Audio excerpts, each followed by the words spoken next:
샬롬. 탈무드 세 번째, 혀의 힘.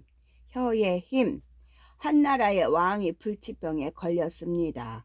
유명한 의사들이 모두 그를 치료해 보았으나 소용이 없었지요. 왕은 자신에게 생이 얼마 남지 않았다고 느꼈습니다. 마지막 희망까지 버리려고 할 때 멀리서 한 의사가 찾아왔지요. 참으로 희귀한 병에 걸리셨습니다. 이 병을 치료할 방법은 딱 한 가지밖에 없습니다. 이 병을 알고 있다는 말에 왕은 귀가 번쩍 뜨였죠. 무엇이라 했소? 당신은 내가 걸린 병에 대해서 아시오? 네, 이전에 이 병에 걸린 자를 만나 치료해 본 경험이 있습니다. 의사는 당당하게 말하였지요. 치료법이 있다는 말에 왕은 무척 기뻤습니다. 그럼 치료법이 무엇이오? 암사자의 젖을 드시는 것입니다. 그러면 바로 그 자리를 털고 일어서실 수 있습니다. 쉽지 않은 일이지만 못할 것도 없다는 생각에 왕은 바로 신하들에게 명령을 내렸지요. 암사자의 젖을 구해오면 큰 상을 내리겠다는 것이었습니다. 하지만 암사자의 젖을 도대체 어떻게 얻어올 수 있을지 신하들은 묘안이 떠오르지 않아 서로 눈치만 보고 있었지요. 그때 한 젊은 신하가 나섰습니다. 왕은 그의 패기를 칭찬하고 그에게 필요한 모든 것을 지원해 주라고 명령하였습니다. 그는 어미를 잃은 새끼 사자를 생포해 와서 정성껏 키웠습니다. 새끼 사자들은 먹이를 제공해 주는 그를 경계하지 않았지요. 며칠 후 커다란 수레에 우리를 싣고 새끼 사자들을 태웠습니다. 그리고 사자들이 산다는 동굴로 가서 암사자들에게 새끼 사자를 한 마리씩 나누어 주었지요. 암사자들은 새끼 사자들을 받아들였습니다. 새끼 사자들은 암사자와 그를 오가며 자유롭게 뛰놀았지요. 암사자들도 그에 대한 경계를 풀었고 그는 약간의 젖을 얻을 수가 있었습니다. 젊은 신하가 의기양양하여 궁궐로 향하였는데 그의 몸 주 부위들이 서로 잘난 척하며 다투기 시작했습니다. 다리가 말했습니다. 내 덕분에 사자의 동굴까지 찾아갈 수 있었지. 그러니 내 공이 가장 커. 눈이 말했습니다. 내가 없었으면 동굴을 찾지도 못했을 텐데 내가 가장 중요한 공을 세웠어. 심장이 말했습니다. 내가 움직이지 않으면 너희는 힘을 쓸 수 없어. 내 공이 가장 크지. 가만히 듣고 있던 혀가 큰 소리로 말했습니다. 내가 말을 할 수 없었으면 너희는 아무 쓸모가 없을 거야. 내가 가장 큰 일을 했지. 그러자 몸의 이곳저곳에서 화를 내며 말했습니다. 뼈도 없는 주제에 어딜 나서는 거야. 자꾸 볼품없는 녀석, 넌 가만히 있으라고. 화가 난 혀가 콧 웃음을 치며 말했습니다. 내가 얼마나 중요한지 곧 알게 해주마. 젊은 신하는 궁궐에 도착했습니다. 그리고 준비한 암사자의 젖을 왕에게 바쳤습니다. 왕이 기뻐하며 말했습니다. 오, 네가 해냈구나. 이게 다 용하다는 암사자의 젖이니. 머리를 조아리며 예를 차리던 신하의 혀가 갑자기 움직이며 말했습니다. 아닙니다. 개젖입니다. 농락당했다고 생각한 왕은 화를 내며 신하에게 큰 벌을 내리려고 했습니다. 그제야 몸의 각 부분은 혀의 중요함을 알고 다급하게 사과했습니다. 혀는 느긋하게 말했습니다. 배야, 그것은 암사자의 젖이 확실합니다. 드시고 하루빨리 쾌차하십시오. 왕은 젖을 마시고 건강을 회복했습니다. 그리고 기뻐하며 젊은 신하에게 큰 상을 내렸습니다. 탈무드에는 다시 말해 말의 중요성을 강조하는 이야기가 아주 많아요. 여러분은 몸에서 가장 중요한 부분을 선택하라면 어느 것을 선택할 것인가요? 또 그 이유는 무엇인가요?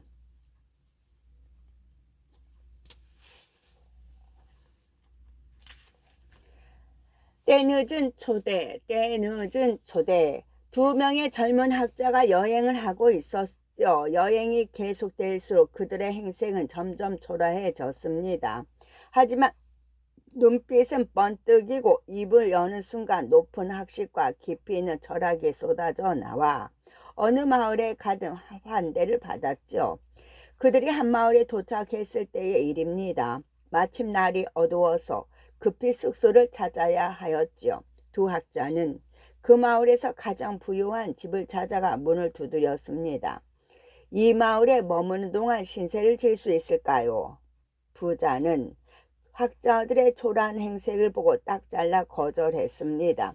안 됩니다. 저희 집은 아무나 재워주는 곳이 아닙니다. 할 수 없이 학자들은 가까운 곳에 있는 납비를 찾아가 그들에게 묵었습니다. 그 후 몇 년이 흘렀지요. 그동안 그들은 세상의 이름을 떨쳤고 존경받는 학자가 되었습니다. 어느 날 우연히 그 마을을 다시 방문하게 되었지요. 그들은 망설임 없이 예전에 자신들을 환영해 주었던 납비의 집을 향했습니다. 그런데 마을 어귀에서 자신들을 내쫓았던 부자와 마주쳤지요. 부자는 두 학자가 훌륭한 말을 타고 있고 차림새도 귀티가 흐르는 것을 보았습니다. 그래서 자신의 집에 머물러 달라고 정하였지요. 위대한 학자께서 우리 마을에 오셨군요. 이 마을에서는 저희 집이 가장 크고 좋으니 우리 마을에 계시는 동안 저희 집에서 묵으시는 건 어떨지요? 부자의 말에 학자가 말했습니다. 뜻은 감사합니다. 그러시다면 이 말을 좀 재워주십시오. 부자는 깜짝 놀라 말했습니다. 말 두 마리만요?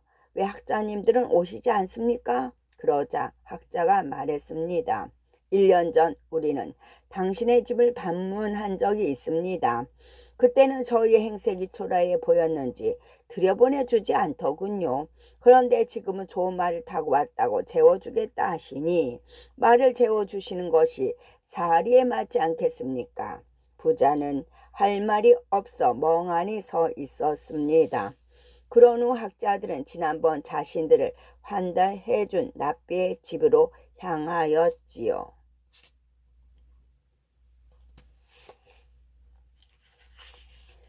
예배당의 한계, 예배당의 한계.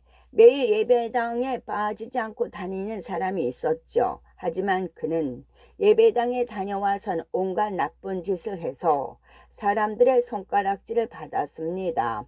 참자 못한 랍비가 그를 불러 호되게 야단을 쳤죠. 품행을 바르게 해주십시오. 세상의 눈과 귀를 두려워하십시오. 그러자 그가 억울해하며 대꾸했습니다. 세상에 지금 저를 비난하셨습니까? 이 마을에서 저만큼 예배당에 열심히 다니고 기도를 드리는 사람이 또 어디 있다고 그러십니까? 그러자 납비가 말했습니다. 동물원에 매일 간다고 사람이 동물이 되는 것은 아니지 않습니까? 최우선순위는 가정의 평화, 최우선순위는 가정의 평화. 납비 메이어는 설교를 잘해서 따르는 사람이 많았죠. 매주 안식일이 되면 예배당은 그의 설교를 듣기 위해 발 디딜 틈이 없이 사람들이 몰리곤 했습니다. 그 중에 한 여인은 메이어의 설교에 온통 마음을 빼앗겼습니다. 다른 여인들은 안식일 음식을 준비하느라 정신이 없을 때도 그녀는 꼭 납비의 설교를 듣기 위해 예배당을 찾아갔지요. 유난히 설교가 길었던 어느 날이었습니다. 평소보다 한참 늦은 시간에 예배당을 나서게 되었지만 여인의 마음은 기쁨으로 넘쳐나고 있었습니다. 그런데 여인의 집 대문 앞에 사람이 서 있는 것이 보였지요. 늦은 귀가에 화가 난 남편이 팔짱을 끼고 씩씩대며 서 있는 것이었습니다. 음식 장만도 하지 않고 어디를 밤늦게까지 쏘다니는 게요? 그녀가 대답했습니다. 예배당에 다녀왔어요. 랍비 메이어의 설교를 듣고 오는 길이에요. 그러자 남편이 소리를 질렀죠. 그 랍비의 얼굴에 침을 뱉기 전에는 절대 집에 들어올 생각을 하지 마시오. 남편은 화를 내며 대문을 잠가 버렸습니다. 쫓겨난 여인은 하는 수 없이 친구의 집을 찾아갔지요. 그러고는 며칠 동안 여러 친구의 집을 전전하며 남편에게 용서를 구했지만 남편은 같은 이야기를 되풀이할 뿐이었습니다. 소문은 금방 마을 전체에 퍼졌고 라피 메이어의 귀에까지도 들어갔지요. 그는 자신의 설교가 너무 길어 한 가정의 평화를 깨뜨렸다는 사실을 몹시 마음 아파했습니다. 며칠 후 메이어는 그 여인을 불렀어요. 부탁이 있습니다. 요즘 제 눈이 침침한 것이 아무래도 시력에 문제가 생긴 것 같습니다. 의사가 다른 사람의 침으로 씻으면 낫는다고 하는데 부인께서 제 눈에 침을 뱉어 주실 수 있겠습니까? 랍비의 말을 믿고 여인은 그의 눈에 침을 뱉었지요. 여인이 랍비의 얼굴에 침을 뱉었다는 소문은 금세 마을 전체에 퍼졌고 그녀는 무사히 집으로 돌아갈 수가 있었습니다. 랍비의 제자들도 소문을 들었습니다. 그들은 아무리 스승이 허락했다고는 하나 랍비의 얼굴에 침을 뱉은 것은 용서할 수 없는 일이라며 수군댔습니다. 한 제자가 랍비 메이어에게 물었죠. 스승님처럼 모든 사람이 우러러보고 흠모하는 위대한 분이 어째서 그렇게 야만적인 행위를 허락하셨습니까? 마치 저희가 당한 듯 모욕감까지 느껴집니다. 그러자 그가 대답했습니다. 내 얼굴을 애지중지해봐야 무엇 하겠는가. 별거 아니었네. 한 가정의 평화를 되찾을 수 있다면 나는 그보다 더한 일이라도 할 걸세. 제자들은 그의 현명한 배려에 다시금 머리를 숙이고 존경의 마음을 표했습니다. 랍비 메이어는 자신의 명예나 주의보다 여인의 가정을 더 소중히 여기었지요. 비록 자신의 얼굴에 침을 뱉더라도 한 가정의 평화를 지킬 수만 있다면 아무렇지도 않다는 것이었습니다. 정직한 사람을 위한 자물쇠, 정직한 사람을 위한 자물쇠. 어머니가 자물쇠로 문을 잠그고 있었죠. 아들이 물었습니다. 나쁜 도둑이 오지 말라고 잠그는 거죠? 그러자 어머니가 말했습니다. 아니, 정직한 사람을 위해 잠그는 거란다. 문이 열려 있으면 정직한 사람도 유혹을 받을 수 있기 때문이지. 견물생심이라는 사자성어가 있어요. 물건을 보면 그것을 가지고 싶은 욕심이 생긴다는 뜻이지요. 탈무드에서는 그런 사람의 마음을 먼저 헤아리는 법을 가르치고 있답니다. 랍비의 현실 감각.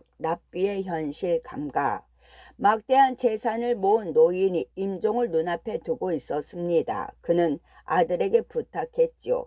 랍비를 불러다오. 살 날이 얼마 남지 않은 것 같구나. 아들은 서둘러 랍비에게 전가를 보냈습니다. 다시 침상으로 온 아들에게 노인이 말했죠. 랍비가 나를 위해 기도하며 천국에 갈 수 있겠지. 물론입니다, 아버지. 그런데 랍비에게 줄 사례금이 꽤 비싸겠지. 1만 달러는 줘야 할 겁니다. 노인은 몹시 괴로워하며 몸을 뒤척였습니다. 그러다가 다시 물었죠. 랍비에게 1만 달러를 주면 천국에 갈 수 있을까? 네, 분명히 가실 수 있을 겁니다. 노인의 숨은 점점 가빠졌지요. 그는 다급하게 아들에게 말했습니다. 아무래도 안심이 안 되는구나. 가톨릭 신부도 불러야겠다. 그에게도 1만 달러를 주자. 예, 알겠습니다. 아들은 서둘러 가톨릭 신부를 불렀지요. 그런데도 그 노인의 얼굴에는 불안한 기색이 역력했습니다. 유대교나 가톨릭만으로는 될까? 개신교 목사도 불러드릴까요? 그렇지. 개신교 목사도 부르자. 그도 1만 달러면 될까? 아마 그 정도면 될 겁니다. 아들은 서둘러 개신교 목사에게도 연락을 하였지요. 잠시 후 유대교의 랍비와 가톨릭의 신부, 개신교의 목사가 찾아왔습니다.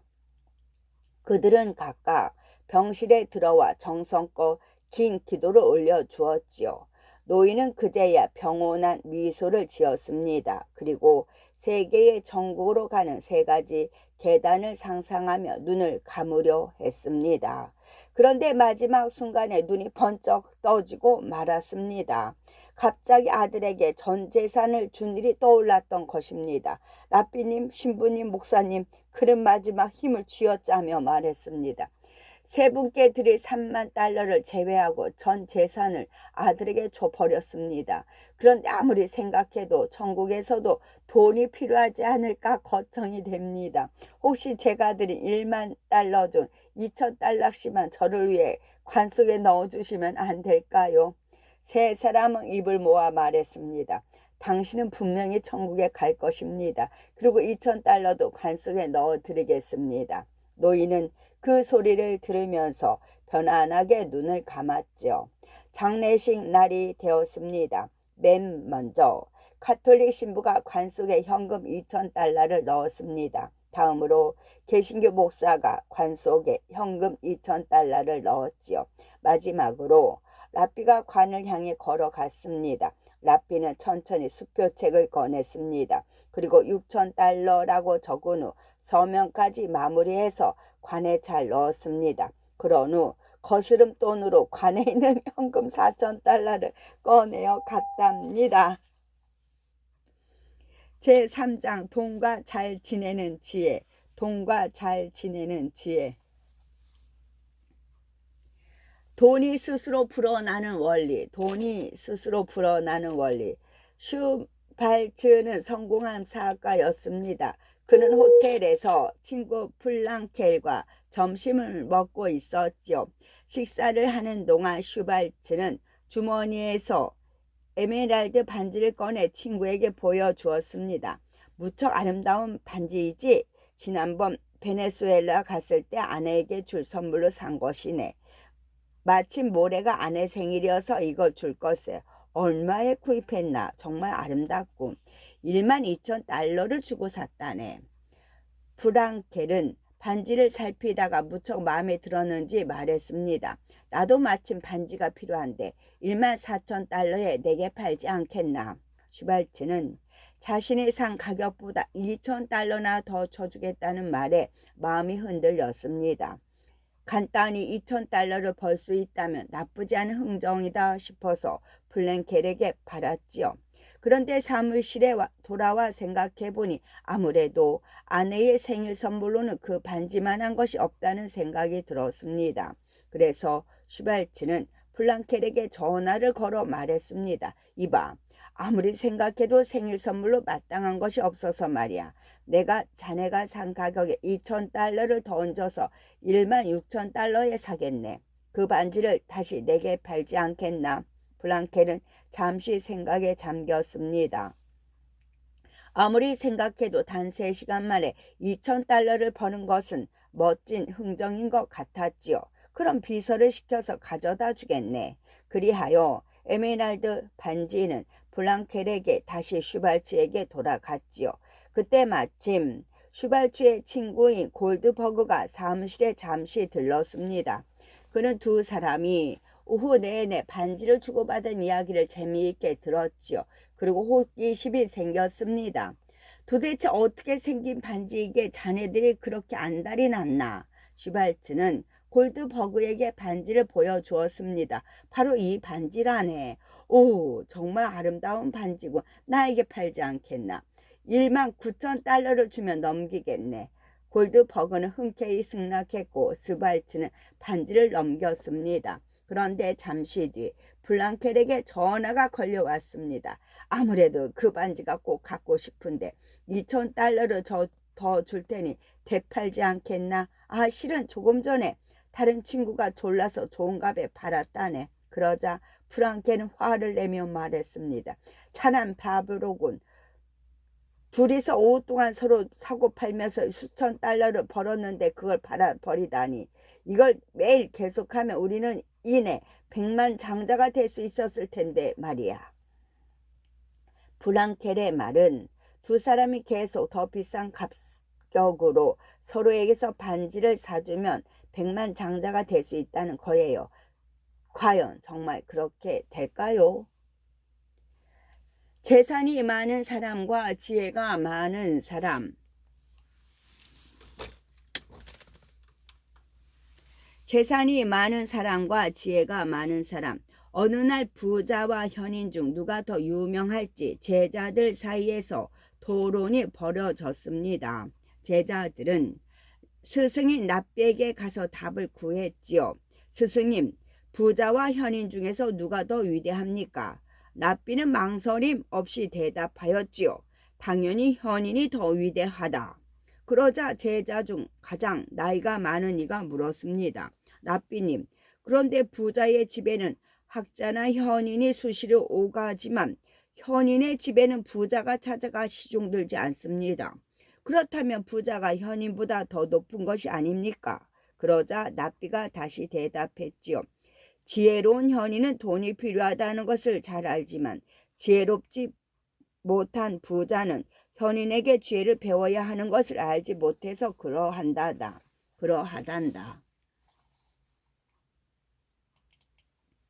최고의 재산. 옛날 어떤 배 안에서 있었던 일입니다. 그 배는 제법 큰 범선이었지요. 또 배에 타고 있는 사람들은 모두 부유한 부자들이었고 그들과 함께 납비 한 명이 타고 있었지요. 배는 순조롭게 항해하고 있었습니다. 여행이 지루했는지 부자들은 자신이 가지고 있는 금은 보석과 돈을 자랑하기 시작했습니다. 이 보석은 무척 귀한 것이라네. 지난번 거래로 얼마를 벌어들였는지 셀 수도 없을 지경이라네. 가만히 듣고 있던 납비가 이렇게 말했지요. 저는 제가 가장 부자라고 생각하지만 지금 제 재산을 여러분께 보여드릴 수는 없습니다. 그때 사람들이 수군거리기 시작하였지요. 저 멀리 해적선이 보인 것입니다. 해적들은 코페를 바싹 붙이고 습격을 시작했습니다. 해적들은 부자들이 가지고 있는 금과 은, 보석들을 모두 빼앗아 갔지요. 배는 이미 항로를 잃어버렸고 먹을 것을 빼앗겨 계속 여행을 하는 것은 무리였습니다. 그러다가 겨우 가까이에 있는 어느 섬의 항구에 도착을 하였지요. 배는 다시 떠날 준비를 했지만 납비는 그 항구 마을이 마음에 들었는지 정착하기로 했습니다.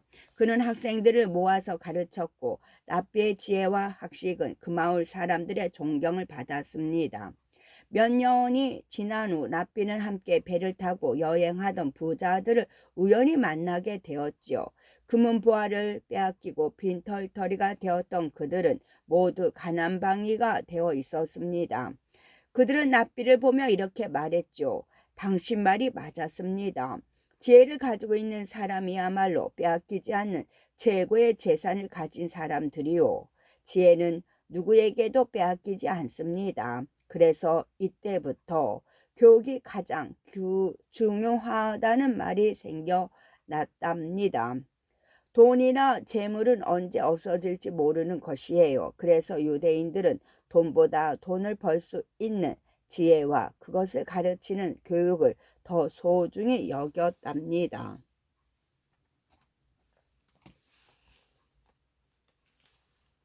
정직이 최고의 상술.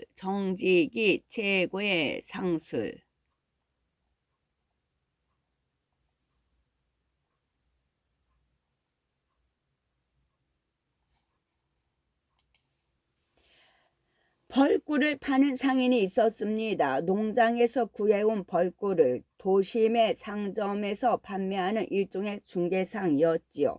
그는 장사를 하다 어려운 문제가 생기면 가까운 곳에 사는 납비를 찾아갔습니다. 그러면 납비는 성심껏 지혜를 빌려주었지요.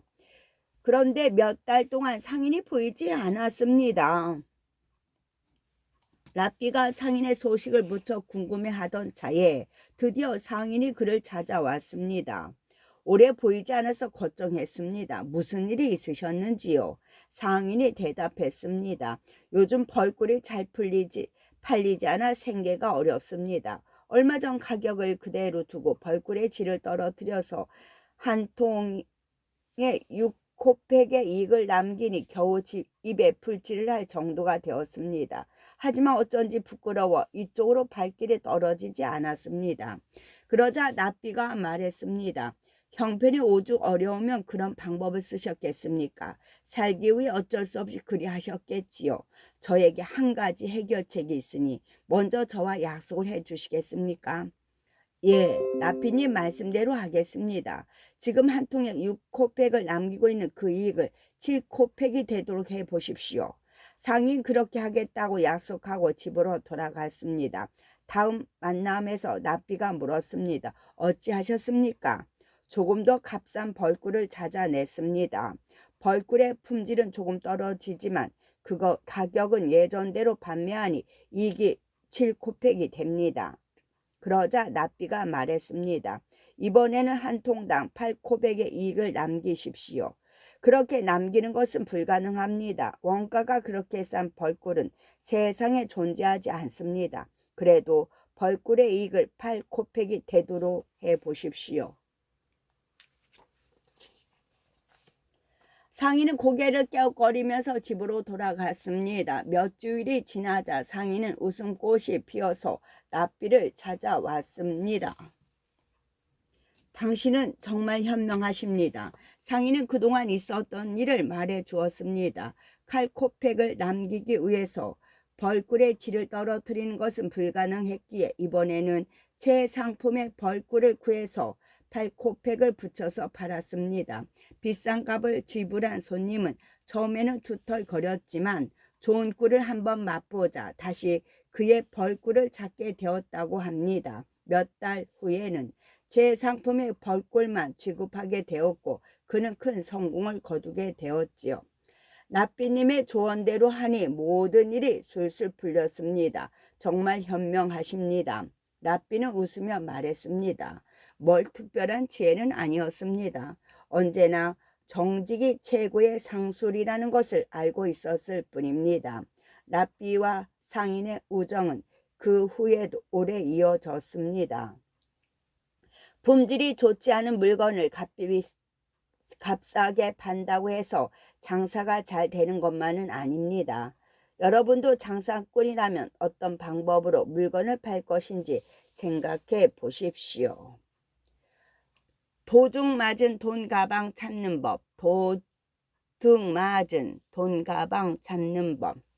지방의 큰 손이라 불리는 상인이 예루살렘에 물건을 사러 왔습니다. 사고 싶은 물건이 많았는지 물건 살 돈을 가방 2개에 가득 담아 왔는데 은화로 300냥이나 되었지요. 그런데 은화 300냥을 들고 다니자니 여간 불편한 것이 아니었습니다. 이 무거운 가방을 들고 다니다가는 물건을 제대로 구경할 수 없겠는걸. 상인은 한참을 고민한 끝에 은화 가방을 잠시 땅에 묻어두기로 하였지요. 걷다 보니 조용한 공터가 나왔습니다. 여긴 사람들이 잘 다니지 않으니까 안전할 거야. 그는 한밤중에 몰래 가서 은화 가방을 땅속 깊숙이 묻었습니다. 그가 하는 일을 지켜보는 사람이 있다는 사실을 까맣게 모른 채 말입니다. 다음날 상인은 가방이 무상한지 확인하기 위해 공터로 갔습니다. 그런데 돈 가방은 감쪽같이 사라졌습니다. 상인은 놀라서 입이 벌어졌지요. 도대체 어떻게 된 거지? 어제 가방을 묻을 때 분명히 아무도 없었는데. 그는 애써 마음을 진정시키고 주변을 살펴보았습니다. 조금 떨어진 곳에 밤에는 보지 못했던 집 한 채가 있는 것을 발견했습니다. 가까이 다가가니 벽에 구멍이 뚫려 있는 것도 보였지요. 만약 사람이 집 안에 있었다면 충분히 구멍으로 자신을 관찰할 수 있었습니다. 이 집에 사는 사람이 한 짓이 분명해. 꾀를 내어서 돌려받아야겠어. 상인은 이리저리 머리를 써보다가 일단 문을 두드려 보기로 했습니다. 잠시 후 노인이 문을 열고 나왔지요. 그는 직감적으로 노인이 범인이라는 확신이 들었습니다. 그는 노인에게 능청스럽게 하소연을 했습니다. 제가 고민이 있는데 혼자를 해결하려니 머리가 아파 못 견디겠습니다. 저를 좀 도와주실 수 있을까요? 현명하신 어르신의 지혜가 필요합니다. 당황한 노인은 얼떨결에 상인을 집 안으로 들여보내 주었습니다. 저는 먼 곳에서 온 상인입니다. 예루살렘의 시장에서 물건을 사려고 온 은화를 잔뜩 가져왔지요. 어제는 은화 300냥이 든 가방을 몰래 어디에 묻어두기로 했습니다만 한 가지 고민이 생겼습니다. 노인은 시치미를 떼고 상인에게 물었죠. 무슨 고민이요? 은화에 무슨 일이 생겼소? 상인이 대답했습니다. 아닙니다. 은화는 잘 있을 겁니다. 아무도 모르는 곳에 묻어두었거든요. 그러고 나서도 제게는 은화 900냥이 든 가방이 남아있답니다. 이걸 제가 아는 친구에게 맡기는 것이 좋을지 아니면 어제 묻어둔 가방과 같은 곳에 묻는 것이 좋을지 아무리 고민을 해도 알 수가 없어서 말입니다. 어르신, 은화를 안전하게 지키려면 제가 어떻게 해야 할까요? 노인은 침을 한번 꿀꺽 삼키고 말했습니다. 허허, 돈이 많은 것도 참 고민이겠소. 내가 당신이라면 사람을 믿느니 그냥 전에 가방을 묻어두었던 곳에 은화 가방을 묻어두겠소. 그게 더 안전하지 않겠소? 상인이 대답했습니다. 그렇겠지요? 저도 사람에게 맡기는 것보다는 땅에 묻는 것이 안전할 것이라 생각했습니다. 조언해 주셔서 감사합니다. 오늘은 늦었으니 내일이나 일을 좀 해야겠네요. 감사합니다. 상인은 노인에게 감사의 표시를 하고 집 밖으로 나왔습니다. 그러고는 숨어서 노인의 행동을 지켜보았지요. 그가 예상한 대로 노인은 상인이 떠나고 날이 어두워지자마자 은화 가방을 가지고 나와 땅에 묻었습니다. 상인은 잠시 후 그 자리로 가서 자신의 은화 가방을 되찾을 수 있었지요. 여러분이 상인이라면 은화 가방을 되찾기 위해서 어떤 방법을 썼을까요? 갑을. 모두가 풍요로움 속에 감사를 드리는 안식일이었습니다. 한 남자가 안식일을 앞두고 빵과 생선, 닭고기를 살 돈이 없어 괴로워하고 있었지요. 남자는 이를 구하지 못해 오랫동안 집에 돈을 가져다 주지 못했지요. 남자의 아내도 배불리 먹지 못하고 겨우 낀 이를 때우면서 살고 있었습니다. 이번 안식일만은 그냥 지나칠 수 없다고 여긴 그는 큰 결심을 하고 마을의 공금을 운용하는 재정 담당관을 찾아갔습니다. 그는 망설임 없이 재정 담당관이 사는 집에 문을 두드렸습니다. 그리고 외쳤습니다. 끔찍한 불행이 저에게 닥쳤습니다. 제 사랑하는 아내가 방금 세상을 떠났습니다. 그런데 저는 아내의 수의를 살 돈도 관을 짤 돈도 없습니다. 저는 어찌하면 좋습니까? 재정 담당관은 그의 외침을 듣고 측은한 마음이 샘솟았습니다. 당장 자신의 재량으로 사용할 수 있는 돈 10루블을 내주었지요. 그는 10루블을 받고 서둘러 돌아갔습니다. 그리고 다음 날이 되었지요. 재정 담당관은 가엾은 남자를 위로하고 아내의 명복을 빌어주기 위해 남자의 집을 찾았습니다. 그런데 이게 웬일입니까? 놀랍게도 그의 아내는 살아 있었습니다. 그의 아내는 식탁에 버젓이 앉아 맛있게 음식을 먹고 있는 것이었습니다. 이런 사기꾼, 살아있는 아내를 팔아 나에게 돈을 뜯어냈단 말이오. 남자는 화를 내는 재정 담당관을 진정시키고 의자에 앉았습니다. 그리고 담담하게 대답했습니다. 너무 화내지 마십시오. 저는 돈을 뜯어낸 것이 아닙니다. 그저 사정이 급하여 가부를 받았을 뿐입니다. 대신 나중에 제 아내가 진짜로 죽었을 때는 위로금을 내지 않으셔도 된답니다. 재정 담당관은 태어난 남자의 말에 할 말을 잊고 멍하니 남자를 바라만 보았지요. 가불이란 받아야 할 돈을 미리 받는 것을 말하지요.